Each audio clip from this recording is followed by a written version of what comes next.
now we're going to talk about setting up your real estate business. Now, maybe you already have an LLC or maybe you already have a business set up, but we want to basically talk about, the best ways to make sure you get the most funding and so that your business is going to basically last the longest. You're going to have to get an LLC, right? You're going to have to get a business phone number, a business address. You're going to want, once you get your LLC, you're going to need the EIN number.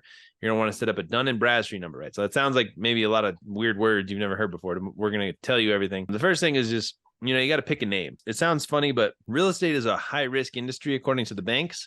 So you do not want to put the words real estate, wholesaling, properties, stuff like that. You don't want to have those words in the name of your business. You want it to make it sound very generic. The reason is, unless you're dealing with some kind of real estate construction, I would say even construction might be a limited industry, but I would say no, definitely no property names that are related with properties or land, anything like that. You don't want any kind of real estate or estates in general, because then they're going to question, why do you need the money if you have real estate already? So the main thing is you want to be able to structure your business in a way where your real estate, your EIN is starting off with LLC, right? You can get an EIN number. You can get it from IRS website, .gov. I recommend Incfile. You can pay them and they can do it all for you. They'll get you the EIN number. They'll set you up with articles of incorporation and everything for there, and as well as LegalZoom. Both of those are legitimate websites that I recommend. I've used myself. It costs maybe like 80 to $100 or whatever, a couple $100 at most to get it all set up, and then they file it for you and everything.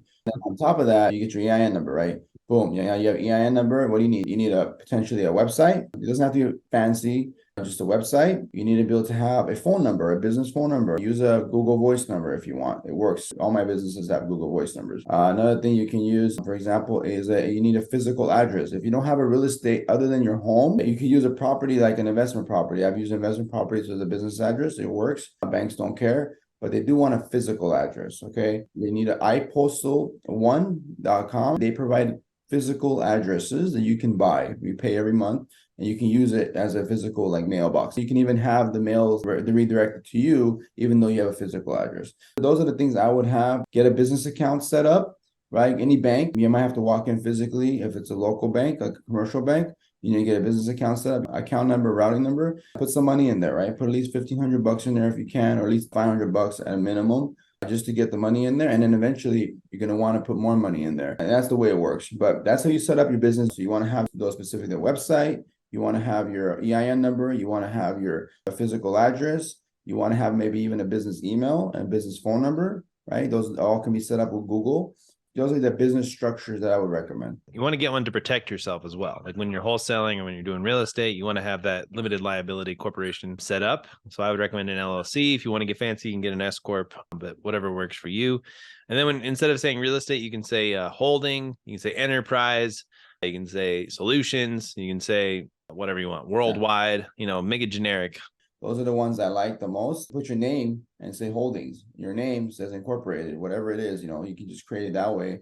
At the end of the day, you're going to get funding. If anything, they'll probably take you more serious because it's your name. The next video, though, is going to basically be how to go to Incfile and basically get an LLC set up like that. Literally takes maybe an hour of your time, probably less.